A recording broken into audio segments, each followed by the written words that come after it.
Hello दोस्तों, स्वागत है मेरे इस यूट्यूब चैनल पर। दोस्तों आज हम लोग देखने वाले क्लास 10 चैप्टर 2 बिहार बोर्ड का हिंदी का 20 के दांत जिसके लेखक नलिन बेचू शर्मा। यदि आप लोग इससे पहले वाले वीडियो नहीं देखे तो जाकर देख लें।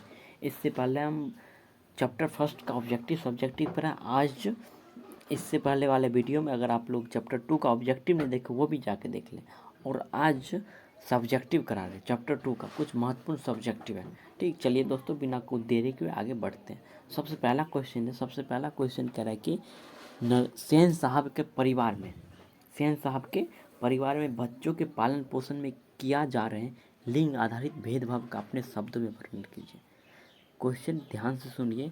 सबसे पहला क्वेश्चन कह रहा है कि सेन साहब के परिवार में बच्चों के पालन पोषण किए जा रहे लिंग आधारित भेदभाव का अपने शब्दों में वर्णन कीजिए। चलिए दोस्तों आगे देखते हैं। उत्तर कह रहा है कि प्रस्तुत पाठ 20 के दांत के लेखक नलिन बिरंजन शर्मा जी हैं। उनके अनुसार सेन साहब अमीर आदमी थे। सेन साहब कैसे आदमी थे? अमीर आदमी थे। उनकी 5 लड़कियां थी एवं एक लड़का था। उस परिवार में लड़कियों के लिए अलग नियम और शिक्षा थी और लड़का के लिए अलग था। यही सब लिंग आधारित भेदभाव लड़का और लड़की पर कर रहे थे। चलिए दूसरा क्वेश्चन देखते हैं।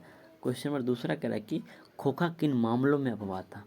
खोखा किस मामलों में अपवाद था? और उत्तर देखिए, खोखा सेन साहब की बुढ़ापे की आंखों का तारा था।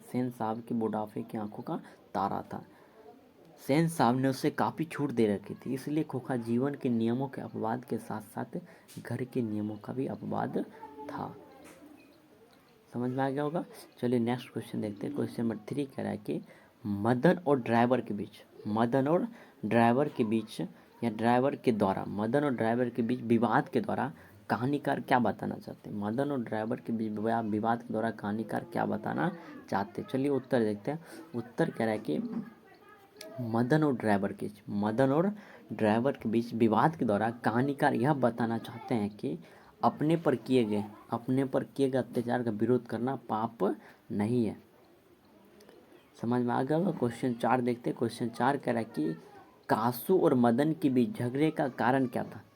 कासू और मदन के बीच जो झगड़ा हो गया था उसका कारण क्या था? कासू और मदन के बीच झगड़े का कारण था कासू लट्टू खेलने की ललक और मदन द्वारा उसे खिलाने से इनकार कर देना।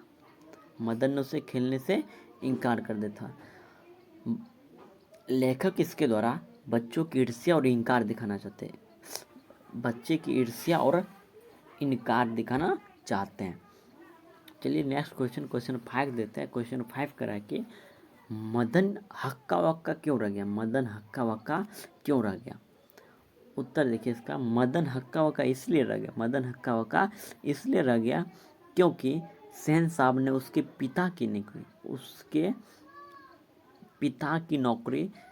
पिता को नौकरी से निकाल दिया था। मदन हक्का बक्का इसलिए रह गया क्योंकि सेन साहब ने उसके पिता को नौकरी से निकाल दिया था। चलिए नेक्स्ट क्वेश्चन देखते हैं। क्वेश्चन नंबर 6 कह रहा है सेन साहब कासू को विद्यालय पढ़ने के लिए क्यों नहीं भेजते थे? चलिए उत्तर देखते हैं। सेन साहब कासू को बिजनेसमैन या इंजीनियर बनाना चाहते थे। इसके लिए वह आजकल के पढ़ाई लिखाई को फिजूल समझते हैं। इसलिए उन्होंने अपने घर पर ही बढ़ई मिस्त्री के साथ ठोक पीट करने का इंतजाम कर दिए। सेन साहब कासू को बिजनेसमैन या इंजीनियर बनना चाहते थे। इसके लिए वह आजकल के पढ़ाई लिखाई को फिजूल समझते हैं। इसलिए उन्होंने अपने घर पर ही बढ़ई मिस्त्री के साथ कुछ ठोक पीट करने का इंतजाम कर दिए। चलिए क्वेश्चन नंबर 7 देखते हैं। क्वेश्चन नंबर 7 कह रहा है कि 20 के दांत शीर्षक कहानी का नायक कौन है? तर्कपूर्ण उत्तर दे। 20 के दांत शीर्षक कहानी का नायक कौन है? उत्तर देखिए, कह रहे हैं कि हमारी दृष्टि में 20 के दांत कहानी का शीर्षक कहानी का नायक मदन है। इसमें मदन का चरित्र है जो अधिक प्रभावशाली है। खोखा के 20 के दांत उखाड़ने का श्रेय मदन को ही दिया जाता है। चलिए दोस्तों, आज का वीडियो यहीं समाप्त हुआ। मिलते हैं अगले वीडियो में, तब तक के लिए बाय, जय हिंद।